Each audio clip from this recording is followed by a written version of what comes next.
മനുഷ്യൻ സ്നേഹിക്കാനും സ്നേഹിക്കപ്പെടാനും ഏറെ ഇഷ്ടപ്പെടുന്ന ഒരു ജീവിയാണ്.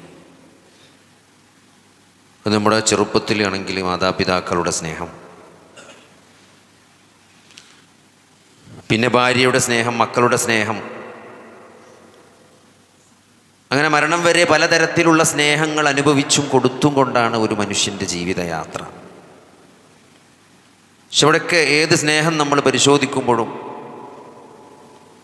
അതിൽ ചില കണ്ടീഷനുകൾ നമുക്ക് കാണാൻ പറ്റും, അല്ലേ? നമ്മളൊരാളെ സ്നേഹിക്കുമ്പോൾ ഭാര്യ ഭർത്താക്കന്മാർ പ്രശ്നം ഉണ്ടാകുമ്പം പറയും, ഞാൻ പറയണ ഒരു കാര്യം നിങ്ങൾ പരിഗണിക്കണില്ല, നിങ്ങളൊന്നും മൈൻഡ് ചെയ്യണില്ല, ഞാൻ ഇപ്പം എന്തിനാ നിങ്ങളെ സ്നേഹിക്കണം? അപ്പോൾ തിരിച്ചു കിട്ടുന്നത് നമുക്ക് കിട്ടിയാലേ നമ്മൾ തിരിച്ചു തരിക. എന്നാൽ അങ്ങനെ കണ്ടീഷൻസ് ഒന്നും ഇല്ലാതെ ഒരു അൺകണ്ടീഷണലായ സ്നേഹം, ചതിക്കാത്ത, ഒരിക്കലും ചതിക്കാത്ത, ഒരിക്കലും ഉപേക്ഷിക്കാത്ത, കുറയാത്ത ഒരു സ്നേഹം, അങ്ങനത്തെ ഒരു സ്നേഹം നൽകാൻ ആർക്കാണ് സാധിക്കുക സഹോദരങ്ങളെ? അല്ലാഹു സുബ്ഹാനഹു വ തആലയുടെ പേരുകളിൽ ഒന്നാണ് അൽ വദൂദ് എന്ന പേര്.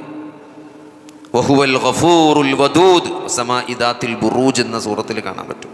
വഹുവൽ ഗഫൂറുൽ വദൂദ്, ഇന്ന റബ്ബി റഹീമുൻ വദൂദ്, സൂറത്ത് ഹൂദിൽ കാണാൻ പറ്റും, അല്ലേ? വിശുദ്ധ ഖുർആനിൽ 2 സ്ഥലത്താണ് ഈ വദൂദ് എന്ന അല്ലാഹുവിൻ്റെ പേരുള്ളത്. തൻ്റെ അടിമകളെ അങ്ങേയറ്റം സ്നേഹിക്കുകയും ഇഷ്ടപ്പെടുകയും ചെയ്യുന്നവനെന്നാണ് അതിൽ തഫ്സീറിലൊക്കെ. വദൂദ് വൽ വദൂദ് ഹുവല്ലദീ യുഹിബ്ബു ഇബാദഹു സ്വാലിഹീന വയുഹിബ്ബൂനഹു, സ്വാലിഹീങ്ങളായ തൻ്റെ ദാസന്മാരെ അങ്ങേയറ്റം ഇഷ്ടപ്പെടുന്ന ഒരു റബ്ബിനെ. വുദ്ദ യവുദ്ദു, വദ്ദ യവുദ്ദു, വുദ്ദുൻ എന്നൊക്കെ കാണാൻ പറ്റും. അത് വളരെ ഒരു സ്പെഷ്യൽ സ്നേഹമാണ്, ഒരു വാത്സല്യവും കരുണയും കാരുണ്യവുമെല്ലാം നിറഞ്ഞ. എന്താണോ നമുക്ക് വേണ്ടത്, ഒരു കെയർ വേണ്ട സമയത്ത് കെയർ തരും, അല്ലേ? നമുക്കൊരാശ്വാസം നൽകേണ്ട സമയത്ത് ആശ്വാസം നൽകുന്ന എല്ലാ തരത്തിലുള്ള, നമ്മൾ എന്തൊക്കെ സ്നേഹത്തിന് പറയാൻ പറ്റുമോ, എന്തൊക്കെ സ്നേഹത്തിൻ്റെ അർത്ഥതലങ്ങളുണ്ട്, അതെല്ലാം ഉൾക്കൊള്ളുന്ന അഹസ്സു മിനൽ മഹബ്ബ് എന്നാണ് ശൈഖുൽ ഇസ്ലാം ഇബ്നുൽ ഖയ്യിം റഹിമഹുല്ലാഹ് അതിനാണ് കൊടുത്ത അർത്ഥം.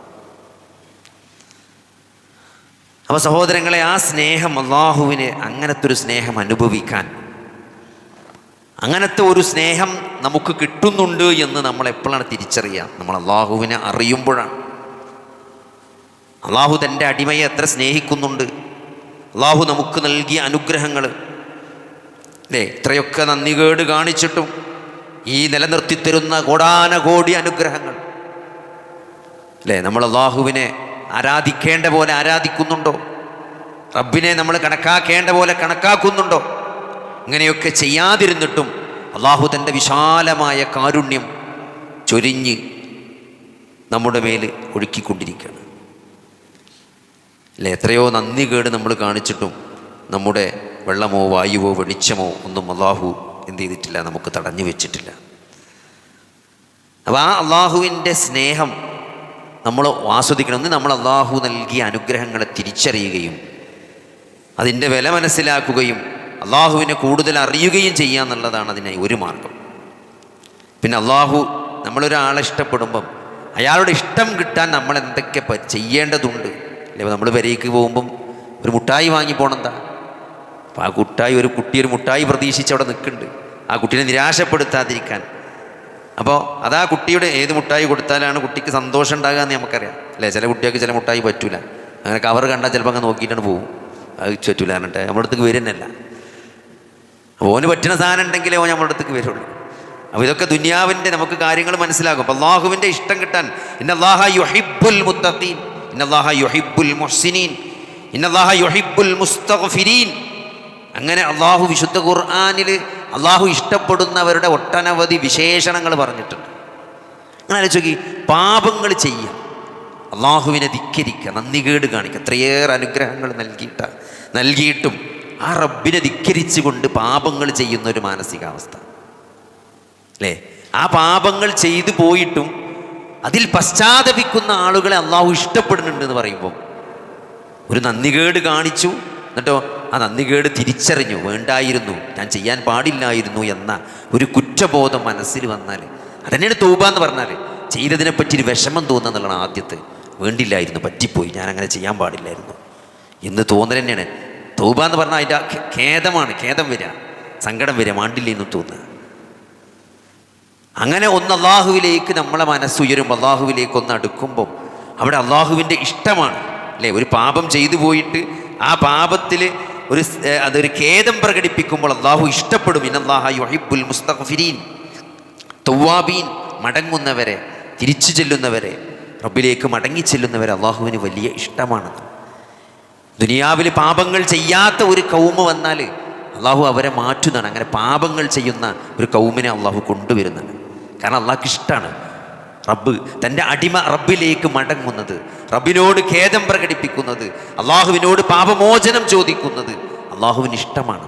ചില ആളുകൾ എന്താണ് ഇതിൽ നിന്ന് അകലാൻ കാരണം ചോദിക്കും, ഞാൻ എത്രയോ തെറ്റുകൾ ചെയ്തു പോയി അല്ലേ. അള്ളാഹുവിനോടുള്ളൊരു അകൽച്ച വരാൻ പലപ്പോഴും ആളുകൾ എന്താ കാരണം ചോദിക്കുമ്പോൾ എന്താണ്, ഞാൻ എത്രയോ തെറ്റുകൾ ചെയ്യുന്നുണ്ട്, ചെയ്തു പോയിട്ടുണ്ട്, പിന്നെ എങ്ങനെയാണ് ഞാൻ എൻ്റെ റബ്ബിനേറ്റ് അടുക്കുന്നത്? നിങ്ങളാലോചിച്ച് നോക്കി, അതൊന്ന് അള്ളാഹുവിലേക്ക്, അത് തെറ്റാണെന്നൊരു തിരിച്ചറിവ്, അതാണ് ഏറ്റവും വലിയ പ്രത്യേകത. ഒരാൾ ചെയ്യുന്നത് തെറ്റാണ് എന്നൊരാൾ തിരിച്ചറിഞ്ഞാൽ അത് വലിയ അനുഗ്രഹമാണ്. ഏറ്റവും വലിയ ശിക്ഷ എന്ന് പറഞ്ഞാൽ എന്താ, നിങ്ങൾ പാപങ്ങൾ ചെയ്യുകയും ആ പാപങ്ങളിൽ ഉറച്ചു നിൽക്കുകയും അത് തെറ്റാണെന്ന് വിചാരിക്കാതിരിക്കുകയും ചെയ്യണം. അതാണ് ബിദ്അത്തിൻ്റെ ഒക്കെ പ്രശ്നം. ഇപ്പം നബിദിനം കഴിച്ചുന്നവരുടെ പ്രശ്നം എന്താണ് അല്ലേ? ബിദ്അത്തുകൾ ചെയ്യുന്ന ആളുകളുടെ പ്രശ്നം, അവരത് നല്ലതാണ് എന്ന് വിചാരിച്ചിട്ടാണ് ചെയ്യുന്നത്. ഞാൻ ചെയ്യുന്നത് ഒരു തെറ്റാണ് എന്ന് ആ ബോധമുള്ളവൻ ഒരു കാലത്ത് മടങ്ങാൻ സാധ്യതയുണ്ട്, ഒരു ഖേദം വരാൻ സാധ്യതയുണ്ട്. പക്ഷെ ഞാൻ ചെയ്യുന്നത് നല്ല കാര്യമാണ് എന്ന് ഒരാൾ വിചാരിച്ച് അയാൾ വഴികേടിലേക്ക് പോകുമ്പോൾ അയാൾ തിരിച്ചു വരാനുള്ള സാധ്യത കുറവാണ്. അതാണ് അള്ളാഹുവിൻ്റെ ഏറ്റവും വലിയ ശിക്ഷ. അതാണ് ഹൃദയങ്ങൾക്ക് മൂടിമുക എന്ന് പറഞ്ഞാൽ.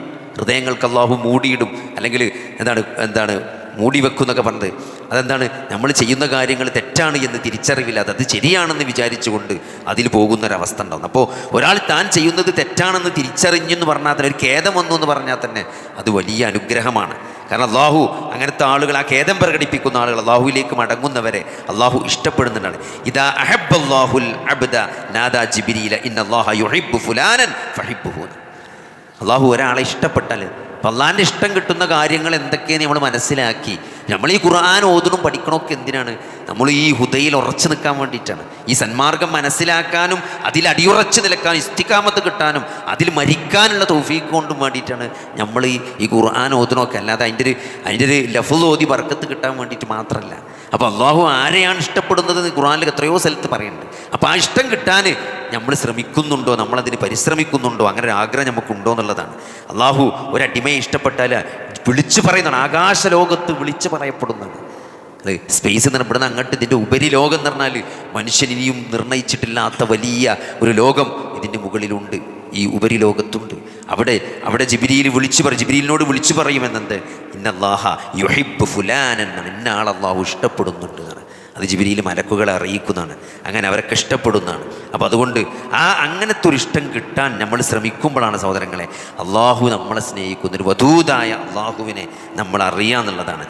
ലല്ലാഹു അർഹമു ബിഇബാദിഹി മിൻ ഹാദിഹി ബിവലദിഹ എന്ന റസൂലുള്ളാഹി സ്വല്ലല്ലാഹു അലൈഹി വസല്ലമയുടെ പ്രസക്തമായ ആ വാക്യം അത് പല തവണ നമ്മൾ പറഞ്ഞതാണ്. യുദ്ധത്തിൽ ഒരു കുട്ടിയെ നഷ്ടപ്പെട്ട ഒരു ഉമ്മ ആ യുദ്ധം കെട്ടടങ്ങുമ്പം അതിനെ ഓടി നടന്ന് ആ കുട്ടീനെ അന്വേഷിച്ച് നടന്ന് ആ കുട്ടീനെ കിട്ടി തുരുതുരാ ഉമ്മ വെക്കുന്ന സന്ദർഭത്തിൽ അള്ളാഹുവിൻ്റെ റസൂല് പറഞ്ഞതായിട്ട് കാണാൻ പറ്റുന്നതാണ്.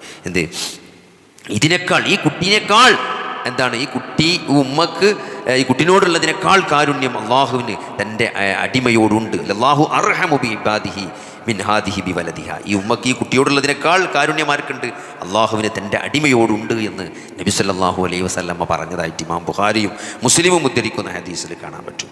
അപ്പോൾ അങ്ങനത്തെ വിശാലമായ അള്ളാഹുവിൻ്റെ ഒരു സ്നേഹവും കാരുണ്യവും നമ്മൾ അറിയണം. ആൾക്കാർക്ക് എന്താ പ്രശ്നം വെച്ചാൽ എന്തെങ്കിലും ഒരു പരീക്ഷണം വരും, ഒരു പ്രയാസം വരും, എന്താ ഇപ്പോൾ പഠിച്ചോ അങ്ങനെ.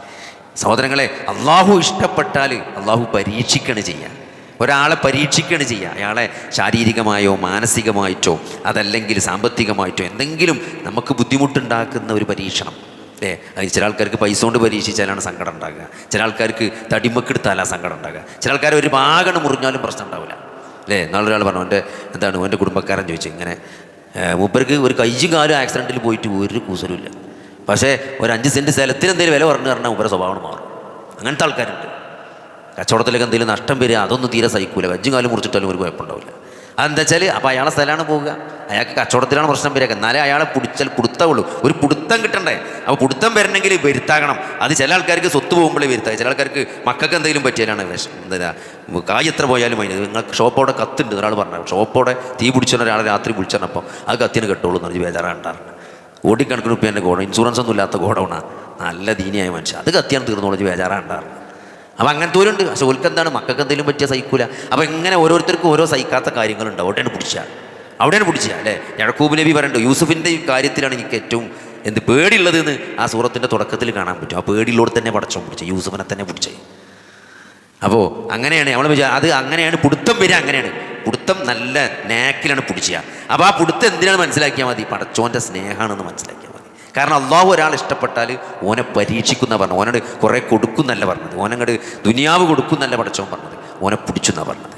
അപ്പോൾ പിടുത്തം വരുമ്പം പടച്ചോൻ്റെ സ്നേഹമാണ് കിട്ടാൻ പോണത് എന്നാണ് നമ്മൾ മനസ്സിലാക്കേണ്ടത്. പിന്നെ ഏറ്റവും പിടുത്തം കിട്ടിയ ആൾക്കാരെ ആരാന്ന് നോക്കിയാൽ മതി, അത് അമ്പിയാക്കന്മാരാണ്.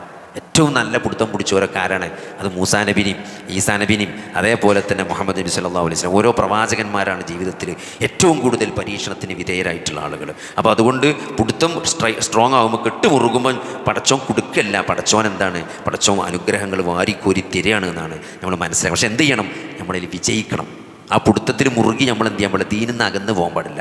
ഉള്ള നിസ്കാരം നോമ്പുട്ടെറിഞ്ഞ് കണ്ട് പോകുകയല്ല വേണ്ടിയത്, ഒന്നും കൂടി സ്ട്രോങ് ആക്കാൻ വേണ്ടി. പിടുത്തം മുറുകിയാൽ എന്ത് വേണം, പിടുത്തം മുറുകിയാൽ സുന്നത്തും കൂടി നിസ്കരിച്ചാൽ തുടങ്ങുക. തഹജ്ജുദൊക്കെ ഇറക്കത്തിൽ 3 നിസ്കരിച്ചണം 5 നിസ്കരിച്ചാൽ തുടങ്ങുക, 5 നിസ്കരിച്ചണം 7 ആക്കുക, 7 11 ആക്കാൻ വേണ്ടി. ദിക്ർ ചെല്ലാത്തോ ദിക്റാണ് ചെല്ലാൻ തുടങ്ങാൻ വേണ്ടിയത്. അപ്പം എന്താവും, അപ്പോൾ പരീക്ഷണം വിജയത്തിക്കണ് വരും. നേരെ മറിച്ച് ഞാൻ ഇപ്പോൾ കുറേ കാലമായി നിസ്കരിച്ചിട്ട് ഇതിപ്പോൾ തന്നെച്ച് പടച്ചോ എൻ്റെ നേരെക്കെട്ട് തിരിഞ്ഞിക്കുക എന്ന് പറഞ്ഞ് ഉള്ളതും നിർത്തിപ്പോയാൽ എന്തായി, പരാജയമാണ്. ആ പരീക്ഷണത്തിൽ നമ്മൾ തോറ്റു എന്നാണ് അതിൻ്റെ അർത്ഥം. അപ്പോൾ അതൊരിക്കലും തീരുത്, ഇങ്ങനെ സംഭവിക്കാൻ പാടില്ല. അപ്പോൾ അതുകൊണ്ടൊരു പ്രയാസം വരുമ്പോൾ അള്ളാഹു പരീക്ഷിക്കുകയാണ്, അള്ളാഹു സ്നേഹിക്കുന്നുണ്ട് എന്ന് നമ്മൾ അങ്ങനെ അതിനകത്തൊക്കെ പടച്ചോ. അള്ളാഹുവിൻ്റെ റസൂൽ പറഞ്ഞെന്താണ്, തൻ്റെ അള്ളാഹു തൻ്റെ ഒരു അടിമയെ സ്നേഹിച്ചാൽ അവനെ പരീക്ഷിക്കുമെന്ന് അള്ളാഹുവിൻ്റെ റസൂൽ പഠിപ്പിച്ചത് എന്തിനാണ്, ഇത് തല കുത്തനെ മനസ്സിലാക്കാതെക്കാനാണ്, ഇത് ശരിയായിട്ട് മനസ്സിലാക്കാൻ വേണ്ടിയിട്ടാണ്. അപ്പോൾ അതുകൊണ്ട് നമ്മൾ എന്ത് ചെയ്യുക, അത് നമ്മളിപ്പോൾ ഇത്ര പാപങ്ങൾ ചെയ്തു പോയി. ആൾക്കാർ പറയുന്നത് ഞാൻ എത്രയോ തെറ്റ് ചെയ്യുന്നുണ്ട്, ഞാൻ എങ്ങനെ പടച്ചോനിലേക്ക് അടുക്കുകയാണ്. നമ്മളാണ് പടച്ചോനിലേക്ക് അടുക്കേണ്ടത്. തെറ്റ് ചെയ്യുന്നവരെ പടച്ചോന് ഇഷ്ടമാണ്. കാരണം എന്ത് ചെയ്യണം, പശ്ചാത്തപിക്കണം. പശ്ചാത്തപിക്കുമ്പം അള്ളാഹു കൂടുതൽ നമ്മളെ ഇഷ്ടപ്പെടുന്നതാണ്. കാരണം എന്താ വെച്ചാൽ നമ്മൾ അള്ളാഹു ഗഫൂറാണ് എന്നുള്ളത്. ഇന്നല്ലാഹ ലാ തഖ്നതൂ മിൻ റഹ്മത്തില്ലാ ലാ തഖ്നതൂ മിൻ ഇബ്നു കസീർ റഹ്മത്തുള്ളാഹി ആയത്തിനെ പറ്റിയൊക്കെ പറഞ്ഞ വിശദീകരണം മുൻപ് വായിച്ചാൽ തെറ്റ് ചെയ്യാൻ തോന്നും. അങ്ങനല്ല, അത്രയും കാരുണ്യവാനാണ് പടച്ചോൻ, അത്രയും കാരുണ്യവാനാണ് പടച്ചോൻ. എന്ത് നിങ്ങൾ ഒരു പ്രതീക്ഷ, എത്ര പാപങ്ങൾ ചെയ്താലും നിങ്ങൾ അള്ളാഹുവിൻ്റെ കാരുണ്യത്തെപ്പറ്റി നിരാശപ്പെടരുത് എന്ന് പറയുമ്പം നമ്മൾ എത്ര തന്നെ പാപങ്ങൾ ചെയ്യും, എത്ര വലിയ പാപങ്ങൾ ചെയ്താലും, എത്ര തന്നെ നമ്മൾ നിരാശയുടെ പടുകുഴിയിൽ കിടക്കുകയാണെങ്കിലും അള്ളാഹുവിനെ പറ്റിയുള്ള ഒരു ചിന്ത എന്നുള്ളത്, അള്ളാഹുവിനെ പറ്റിയുള്ളൊരു വിചാരം, ആ പ്രതീക്ഷ എന്നുള്ളത് അത് ഭയങ്കര പ്രതീക്ഷയാണ്. കാരണം നിങ്ങളൊരു അള്ളാഹുവിനെ പറ്റിയുള്ള അള്ളാഹുവിൻ്റെ കാരുണ്യത്തിൽ നിങ്ങൾ നിരാശപ്പെടരുത് എന്നുള്ള വിശുദ്ധ ഖുർആനിൻ്റെ കൽപ്പനയാണ്. ലാ തഖ്നതൂ മിൻ റഹ്മത്തില്ലാ, അത്രയും വിശാലമാണ് അള്ളാഹുവിൻ്റെ കാരുണ്യം അല്ലേ. തെറ്റ് ചെയ്ത് പശ്ചാത്തപിക്കുമ്പം അള്ളാഹു ഇഷ്ടപ്പെടുക എന്ന് പറഞ്ഞാൽ ഞങ്ങൾ ആലോചിച്ച് നോക്കി, അതൊന്നും നമുക്ക് ഇമാജിൻ ചെയ്യാൻ പറ്റാത്ത കാര്യങ്ങളാണ്. അപ്പോൾ അതുകൊണ്ട് അള്ളാഹുവിനെ അങ്ങനെ ഓരോ അള്ളാഹുവിൻ്റെ നാമങ്ങളും ഗുണങ്ങളും വിശേഷണങ്ങളും നമുക്ക് നൽകുന്ന അറിവ്, നമുക്ക് നൽകുന്ന ഹിദായത്ത് ചെറുതല്ല. അതുകൊണ്ടാണ് നമ്മൾ അള്ളാഹുവിനെ അറിയണം എന്ന് പറഞ്ഞത്. എപ്പോഴാണ് അള്ളാഹിനെ സ്നേഹിക്കാൻ പറ്റുന്നത്, ഒന്ന് നമ്മൾ അള്ളാഹുവിനെ അറിയലാണ്. അള്ളാഹു പാപങ്ങൾ പുറത്തു തരുന്നവനാണ് എന്നുള്ളത് അല്ലേ, അള്ളാഹു നമ്മുടെ പാപങ്ങളെ മറച്ചു വെക്കുന്നവനാണ് എന്നത്, അള്ളാഹു നമ്മുടെ പ്രാർത്ഥന കേൾക്കുന്നവനാണ് എന്നത്, അള്ളാഹു നമ്മൾ ഈ ഇതിൽ അടിയുറച്ച് നിൽക്കുമ്പം അള്ളാഹു നമുക്ക് ഹുദ വർദ്ധിപ്പിച്ച് തരും അല്ലേ, നമുക്ക് കൂടുതൽ അള്ളാഹു തൗഫീഖ് തരും. അള്ളാഹുവിൻ്റെ അറിവ് അല്ലേ, നാമങ്ങളും ഗുണങ്ങളും വിശേഷണങ്ങളും ഈ വഹിയാകുന്ന ഈ ദീൻ അറിയാനുള്ള കൂടുതൽ തൗഫീഖ് പടച്ചോൻ തരും. അപ്പോൾ നമുക്ക് കൂടുതൽ കർമ്മങ്ങൾ ചെയ്യാൻ പറ്റും. അങ്ങനെ നമുക്ക് ഒന്നുകൂടി ഹിദായത്ത് ഈമാനൊക്കെ ഒന്നുകൂടി അള്ളാഹു എന്ത് ചെയ്യും, ഉറപ്പിച്ചു തരും. നമ്മളെ പാപങ്ങളിൽ നിന്ന് അകറ്റുന്നൊരവസ്ഥ ഉണ്ടാവും അല്ലേ. അതൊക്കെ എപ്പോഴാണ് ഉണ്ടാകുക, അത് ഇങ്ങനെ നമ്മളതിലൂടെ മുന്നോട്ട് പോകുമ്പോഴാണ് ഉണ്ടാകുക. പ്രയാസങ്ങളും പരീക്ഷണങ്ങളൊക്കെ ഉണ്ടെങ്കിലും അതിലൊക്കെ ഒരു സുഖം ഉണ്ടാവും. അതിലൊക്കെ എന്തുണ്ടാവും, ഒരു മാനസികമായ സുഖം അനുഭവിക്കാൻ ഒരു വിശ്വാസിക്ക് സാധിക്കും എന്നുള്ളതാണ്. അപ്പോൾ അതുകൊണ്ട് നമ്മൾ അള്ളാഹുവിനെ അറിയണം, അവന് വഴിപ്പെടണം, അവൻ്റെ കിതാബ് ഈ വഹിയാകുന്ന ഈ ഖുർആനും ഹദീസും അത് പഠിക്കണം, പാരായണം ചെയ്യണം. അതേപോലെ തന്നെ ആത്മാർത്ഥമായിട്ട് നമ്മളെ അള്ളാഹുവിനോട് പ്രാർത്ഥിക്കണം. അള്ളാഹുവിന് ഇഷ്ടമുള്ള കാര്യങ്ങളും അള്ളാഹു വെറുക്കുന്ന കാര്യങ്ങളൊക്കെ മനസ്സിലാക്കി അതിനോട് അള്ളാഹു വെറുക്കുന്നതിന് വെറുക്കാനും അള്ളാഹു ഇഷ്ടം വെക്കുന്നതിന് ഇഷ്ടം വെക്കാനും അള്ളാഹുവിനെ സ്നേഹിക്കുന്നവരെ സ്നേഹിക്കാനും അള്ളാഹുവിനെ വെറുക്കുന്നവരെ വെറുക്കാനും അവരിൽ നിന്ന് അകലം പാലിക്കാനൊക്കെ നമുക്ക് സാധിക്കുമ്പോഴാണ് നമ്മൾ അള്ളാഹു നമ്മളെയും സ്നേഹിക്കുന്നുണ്ട്. വല്ലദീന ആമനു അശദ്ദു ഹുബ്ബൻ ലില്ലാഹ് യുഹിബ്ബൂനഹും കഹുബ്ബില്ലാഹ്. അതിന് അവർ അള്ളാഹുവിനെ ഏറ്റവും ശക്തമായി അള്ളാഹുവിനെ സ്നേഹിക്കുന്നവരാണ് സത്യവിശ്വാസികൾ എന്ന ഖുർആനിൻ്റെ ആ പ്രസ്താവനയുടെ സാക്ഷാത്കാരമായി നമ്മുടെ ജീവിതം ആ സാക്ഷാത്കാരമായി മാറ്റാൻ നമുക്ക് എന്ത് ചെയ്യണം? നമ്മുടെ ജീവിതം കൊണ്ട് സാധിക്കേണ്ടതുണ്ട്. അതെങ്ങനെയാണ്? അത് അള്ളാഹുവിനോടുള്ള വിധേയത്താണ്, അള്ളാഹുവിൻ്റെ കൽപ്പനകളോടുള്ള നമ്മുടെ നിലപാടാണ്. അള്ളാഹുവിൻ്റെ ദീനിനോടും അള്ളാഹുവിൻ്റെ പ്രവാചകനോടും റളിതു ബില്ലാഹി റബ്ബൻ വബിൽ ഇസ്ലാമി ദീനൻ, അല്ലേ? ആ ഇസ്ലാമിനെ ദീനായിട്ടും അള്ളാഹുവിനെ റബ്ബായിട്ടും ഞാൻ ഇഷ്ടപ്പെടുന്നു പറയുമ്പം അതിൻ്റെ ഉള്ളിൽ നിന്ന് വരുന്ന ആത്മാർത്ഥമായ ഇഷ്ടമാണ്, സ്നേഹമാണ്. അതിനൊക്കെ അങ്ങനെയൊക്കെ മനസ്സിലാക്കാനും ഇഷ്ടപ്പെടാനും സ്നേഹിക്കാനും അങ്ങനെ ജീവിക്കാനും ആ ഒരു മാർഗത്തിൽ ഈമാനോടുകൂടെ മരിക്കാനും അള്ളാഹു നമുക്ക് തൗഫീക്ക് നൽകുമാറാകട്ടെ. അങ്ങനെ അള്ളാഹുവിൻ്റെ സ്നേഹം കിട്ടി. അതിൻ്റെ ഒരു മൂർധന്യാവസ്ഥ എന്നാണ്, അതിൻ്റെ ഒരു അൾട്ടിമേറ്റ് എന്ന് പറഞ്ഞാൽ നാളെ അള്ളാഹുവിനെ ആ പരലോകത്ത് ആർക്കും തണലില്ലാത്ത ഒരു ദിവസത്തിൽ, സൂര്യൻ ഒരു ചാൺ മുകളിൽ നിൽക്കുന്ന, എല്ലാവരും തൻ്റെ കർമ്മങ്ങളെ ഓർത്ത് വിലപിക്കുന്ന ആ ദിവസത്തിൽ അള്ളാഹു ചില ആളുകൾക്ക് തണലിട്ട് കൊടുക്കും. ഇപ്പോൾ നമുക്ക് ആലോചിച്ചവർ നോമ്പിനൊക്കെ നമ്മളിങ്ങനെ ഒരു ഉച്ചക്ക് വല്ല ഓഫീസിലൊക്കെ പോയിട്ട് വല്ല ഫോമും ശരിയാക്കി വന്ന് കണ്ട് ബസ്സാത്തിക്കാനെ നിൽക്കുമ്പോൾ നമുക്ക് ആ ബസ് സ്റ്റോപ്പിൻ്റെ ആ ചെറിയൊരു മറവിൽ ആ ഒരു ചെറിയൊരു തണലിൽ നിൽക്കുമ്പോഴുള്ളൊരു സമാധാനമുണ്ട്. ഇതത്ര നമ്മൾ ദാഹിച്ച് വലഞ്ഞ് നിൽക്കുന്ന സമയത്ത് ചെറിയൊരു തണൽ കിട്ടുമ്പോഴുള്ളൊരു ആശ്വാസമാണ്. ജീവിതത്തിൽ ഏതെങ്കിലുമൊക്കെ ഒരു ഘട്ടത്തിൽ എല്ലാവരും അത് അനുഭവിച്ചിട്ടും ആസ്വദിച്ചിട്ടൊക്കെ ഉണ്ടാവും. നാളെ പരലോകത്ത് ഒരു പ്രതീക്ഷയുമില്ല. അങ്ങനെ ആലോചിച്ച് ചെയ്ത കർമ്മങ്ങളൊക്കെ നമുക്ക് ഓർമ്മയുണ്ട്. നമ്മളെ അവസ്ഥയിൽ നമ്മൾ വിഷമിച്ച് നിൽക്കണം. പ്രവാചകന്മാർ വരെ എന്താണ് അവരുടെ കാര്യത്തിൽ ബേജാറായിരിക്കുന്ന ആ ഒരു സന്ദർഭത്തിൽ അള്ളാഹു തണലിട്ട് കൊടുക്കുന്ന ചില ആളുകൾ. ആ തണലത്ത് നിന്നുകൊണ്ട് അള്ളാഹുവിനെ ഇന്നക്കും സതറൗന റബ്ബക്കും കമാ തറൗനൽ ഖമറ ലൈലത്തുൽ ബദ്ർ, നല്ല പൂർണ്ണമായ വെളിച്ചമുള്ള നിലാവുള്ളൊരു രാത്രിയിൽ ചന്ദ്രൻ എങ്ങനെ കാണാം, അല്ലേ? നമ്മൾ ഈ ബിലായിൻ്റെ നെങ്ങിൻ്റെയൊക്കെ മറയെന്ന് മാറിയിട്ട് ഒരു ഒഴിഞ്ഞ സ്ഥലത്ത് നിന്നിട്ട് ആ പൂർണ്ണ ചന്ദ്രനെ കാണുന്നത് പോലെ നിങ്ങൾ നാളെ അള്ളാഹുവിനെ കാണുന്ന, നിങ്ങളുടെ റബ്ബിനെ കാണുന്ന, പടച്ചോനെ കാണുന്നല്ല പറഞ്ഞത്, നിങ്ങളുടെ റബ്ബിനെ കാണുന്നൊരു ദിവസമുണ്ട് നാളെ പരലോകത്ത്, അല്ലേ? സ്വർഗാവകാശികൾ, സ്വർഗത്തിൻ്റെ ആളുകൾ കാണുന്നൊരു സന്ദർഭം വരാണ്ട്. അത് നിങ്ങളുടെ റബ്ബിനെ കാണുമെന്നാണ് പറഞ്ഞത്. അതായത് നമ്മളെ സ്നേഹിച്ച് പരിപാലിച്ച് നമുക്ക് വേണ്ട എല്ലാം ചെയ്തു തന്ന ഒരു പ്രവാചകനെ, 23 വർഷം ജീവിച്ച ഒരു പ്രവാചകനെ നമുക്ക് അയച്ചു തന്ന് സ്വർഗത്തിലേക്ക് അടുപ്പിക്കുന്ന മുഴുവൻ കാര്യങ്ങളും ആ പ്രവാചകൻ ജീവിച്ച് കാണിച്ചെന്ന് പറഞ്ഞെന്ന്, അല്ലേ? അത് പറഞ്ഞ് കേട്ട് അനുഭവിച്ച് ഒരു തലമുറ 1, 2, 3 നൂറ്റാണ്ടുകളിൽ ആളുകൾ ആ ഖുർആനിനെയും ഹദീസിനെയും പ്രയോഗവൽക്കരിച്ചു കൊണ്ട് ജീവിച്ച് കാണിച്ചത്. അത് വലിയ പ്രധാനമുള്ള കാര്യമാണ്. ഇന്നലെ ഞാനൊരു മരിച്ച സ്ഥലത്ത് പോയി, ഖബർ മറവയിനോടത്ത്, മുജാഹിദ് മഹല്ലാണ്, മുജാഹിദുകളെ ഖബർസ്ഥാനം. അവിടെ മരിച്ചിട്ട് ആ ചെടി കുത്തുകയാണ്, തലക്കുമ്പുറത്ത് ചെടി കുത്തുന്നൊരു പരിപാടിയുണ്ട്. എന്താ അപ്പം അതിൻ്റെ തെളിവെന്താണ്? നബി സല്ലല്ലാഹു അലൈഹി വസല്ലം അങ്ങനെ നടന്നു പോകുമ്പോൾ നബി പറഞ്ഞത്, ഈ ഖബറിലുള്ള ആൾ ശിക്ഷിക്കപ്പെടുന്നുണ്ട്. അതുകൊണ്ട് അയാളുടെ ശിക്ഷ കുറക്കാൻ വേണ്ടിയിട്ട് എന്ത് ചെയ്തു? ഒരു പച്ച കമ്പെടുത്തിട്ട് അവിടെ കുത്തി. ഈ ചെടി പച്ചയായിരിക്കണ കാലത്തോളം ആ ഖബറിലുള്ള ആൾക്ക് ശിക്ഷയിൽ കുറവുണ്ടാവുന്നതാണ്. ഉണങ്ങണ വരെ ഉള്ളൂ, ഒരു കുറവ് കിട്ടുന്നുണ്ട്. ഒരു പച്ച കൊമ്പോടെ കുത്തി എന്നാണ് ഒരു ചെടി, നമ്മളിവിടെ ഖബറിൻ്റെ തലക്കും പുറത്ത് കുത്തുമല്ലോ ഒരു ചെടി. അതിനുശേഷം സഹാബത്തോ താബീങ്ങളോ ആരും കുത്തിയിട്ടില്ല. അത് വഹി അറിയുന്ന പ്രവാചകൻ, ആ ഖബറിൽ കിടക്കുന്ന ആൾ ശിക്ഷിക്കപ്പെടുന്നുണ്ട് എന്ന് അറിഞ്ഞതുകൊണ്ട് കുത്തിയതാണ്. എല്ലാവർക്കും കുത്താമായിരുന്നെങ്കിൽ അത് കണ്ട സഹാബത്തും താബീങ്ങളൊക്കെ കുത്തുമായിരുന്നു. അതിന് ശേഷം വേറെ ആരും കുത്തിയിട്ടില്ല. സഹാബികൾ ആരും അവരുടെ ഖബർ, നിങ്ങൾക്ക് മക്കത്ത് പോയാൽ ജന്നത്തുൽ ബക്കിയൊക്കെ കാണാം, അവിടെ ഒരു കള്ളി മുൾച്ചൊടി എത്താനുണ്ട്, തലക്കും പുറത്ത് കുത്തിയിട്ടില്ല. അതെന്തുകൊണ്ടാണ്? ആ കുത്തിയത് വഹയിൻ്റെ അടിസ്ഥാനത്തിൽ പ്രവാചകൻ ചെയ്തതാണ്. അത് എല്ലാവർക്കും ചെയ്യാൻ തെളിവല്ല. അതുകൊണ്ടാണ് സഹാബത്ത് കുത്താഞ്ഞ്. അതേ പറഞ്ഞത്, ഈ ദീൻ അള്ളാഹിൻ്റെ റസൂൽ സഹാബത്തിനെ പഠിപ്പിച്ചു, അവർ താബീങ്ങൾക്ക് പഠിപ്പിച്ചു കൊടുത്തു, അല്ലേ? അവർ കൃത്യമായിട്ട് മനസ്സിലാക്കി. അതാണ് ഈ മൻഹജ് എന്ന് പറയുന്നത്. ഒരു ആയത്തും ഹദീസും ആർക്കാണ് ഇറങ്ങിയത്, അവരെങ്ങനെയാണ് മനസ്സിലാക്കിയത്. അപ്പോൾ ഞാൻ പറഞ്ഞതെന്ന് വെച്ചാൽ ആ ഒരു പ്രവാചകനെ നമുക്ക് നിയോഗിച്ച് നിന്ന് ആ പ്രവാചകൻ ജീവിച്ച് കാണിച്ച് 1400 വർഷമായിട്ട് ഇസ്ലാമിൻ്റെ സകല സ്വർഗത്തിലേക്ക് അടുപ്പിക്കുന്ന മുഴുവൻ കാര്യങ്ങളും, നരകത്തിൽ നിന്നൊരാളെ അകറ്റുന്ന മുഴുവൻ കാര്യങ്ങളും ആ പ്രവാചകൻ പഠിപ്പിച്ച് തന്നിട്ടുണ്ട്. ആ പ്രവാചകൻ ജീവിച്ച് കാണിച്ചു തന്നിട്ടുണ്ട്. ആ പ്രവാചകൻ സഹാബത്തിന് അറിയിച്ചു കൊടുത്തിട്ടുണ്ട്, മനസ്സിലാക്കി കൊടുത്തിട്ടുണ്ട്. ആ സഹാബത്ത് താബീങ്ങളെയും തബഉ താബീങ്ങളെയും കൃത്യമായിട്ട് എന്ത് ചെയ്തിട്ടുണ്ട്? അങ്ങനെ പഠിപ്പിച്ചിട്ടുണ്ട്, പ്രയോഗവൽക്കരിച്ച് കാണിച്ചു കൊടുത്തിട്ടുണ്ട്. അത് തലമുറകളിലൂടെ കൈമാറ്റം ചെയ്ത് നമ്മളെ മുമ്പിൽ നിൽക്കുക എന്ന് പറയുമ്പം അള്ളാഹു നമ്മളോട് കാണിച്ച കാരുണ്യം എത്രയാണ് സഹോദരങ്ങളെ. ഇതൊന്ന് പഠിക്കാനും മനസ്സിലാക്കാനും ചെറിയൊരു ബുദ്ധി കൊടുത്ത് ചെറിയൊരു സമയവും അതിനൊരു ടൈമോ അല്ലെങ്കിൽ അതിനൊന്ന് നമ്മൾ മെനക്കെട്ടാൽ ഇത് മനസ്സിലാകാത്ത ആരാണുള്ളത്?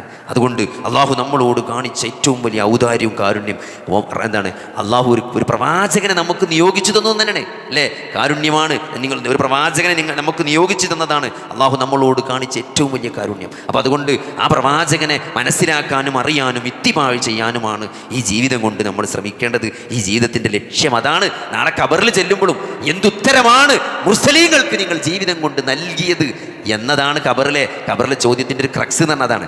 എന്താണ് പ്രവാചകന്മാർ വേദഗ്രന്ഥങ്ങളും ഈ ഭൂമുഖത്ത് കൊടുത്ത അല്ലെങ്കിൽ കൊണ്ടുവന്ന ഈ മെസ്സേജിന് നമ്മൾ ജീവിതം കൊണ്ട് എന്തുത്തരമാണ് നൽകിയത് എന്നതിൻ്റെ ഒരു വിചാരണയാണ് ഖബറിൽ വെച്ച് തുടങ്ങാൻ പോകുന്നത്. ആ വിചാരണ അവസാനിക്കുമ്പോഴേക്ക് ഒന്നുകിൽ സ്വർഗത്തിലെത്തിയിട്ടുണ്ടാവും അല്ലെങ്കിൽ നരകത്തിലെത്തിയിട്ടുണ്ടാവും. അതിനുള്ളൊരു സമയമാണ്, വിലപ്പെട്ട ഒരു പരീക്ഷാ ഹാളിലൂടെയാണ് നമ്മളിപ്പോൾ കടന്നുപോയിക്കൊണ്ടിരിക്കുന്നത്. അതുകൊണ്ട് അത് ആ ഒരു ഗൗരവത്തിൽ തന്നെ ജീവിതത്തെ കാണുക. അല്ലാഹു സുബ്ഹാനഹു വ തആല നമ്മളെ ജന്നാത്തുൽ ഫിർദൗസിൽ ഒരുമിച്ച് കൂട്ടുമാറാകട്ടെ.